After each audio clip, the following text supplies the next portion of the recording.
عام آدمی کہتے بڑے اللہ والے ہیں، بڑے نیک ہیں، بڑے خوش ہو جاتے ہیں. تو کسی کی ہمارے کہنے سے عوام میں ہم اللہ والے نہیں ہو جائیں گے، لیکن عالم دین کو اللہ نے کہا ہے، قرآن میں کہا ہے کہ یہ اللہ والے ہیں. اب آپ بتائیں اس میں کوئی شک شبہ ہوگی؟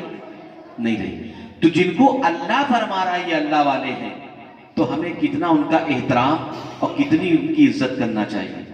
نبی پاک صلی اللہ علیہ وسلم کی حدیث مبارکہ ہے، علماء انبیاء کی وارث ہیں. اب کوئی نبی نہیں آئے گا. اتنا بڑا درجہ اللہ کے نبی صلی اللہ علیہ وسلم نے علماء کرام کو دیا. اور فرمایا گیا کہ ایک عالم دین پوری رات سوئے، ایک عالم دین پوری رات وہ سوئے گا، اور ایک غیر عالم پوری رات عبادت کرے نفل، تو اللہ تبارک و تعالی ان کے سونے کا ثواب ہمارے آپ کی نفل عبادت سے زیادہ لکھے گا. سبحان اللہ. یہ ہے عالم کی عزت، یہ ہے اماموں کی عزت. لیکن ہم سوچیں، ہم جلسہ کراتے ہیں، 2 گھنٹے کے 10 ہزار روپے دے دیتے ہیں، ناتخواں کو ہزاروں روپے لٹا دیتے ہیں کہ لوگ کہیں ارے بھائی فلاں شخص نے اتنا پیسہ دے دیا. 1 گھنٹے کے لیے 10 ہزار روپے.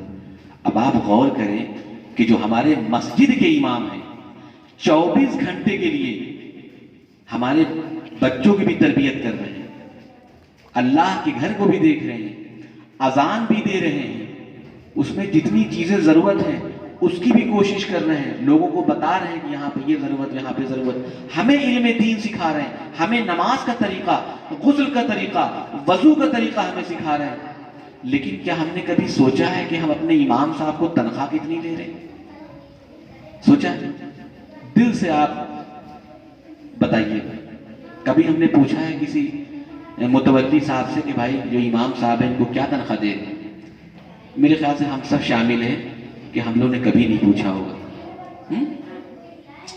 لیکن میٹھے میٹھے اسلامی بھائیوں، آج ہمارے گھر میں جو حالات ہیں، ہم سمجھتے ہیں کہیں نہ کہیں آج ہمارا بچہ بیمار ہو جائے، ہم بیمار ہو جائیں، ہزاروں روپیہ خرچ کر رہے ہیں، ہزاروں روپیہ خرچ کر رہے ہیں.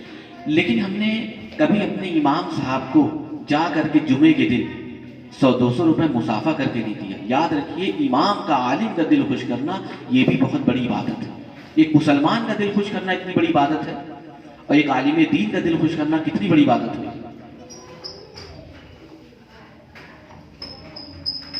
اور آپ یہ سوچیں کہ جو ساری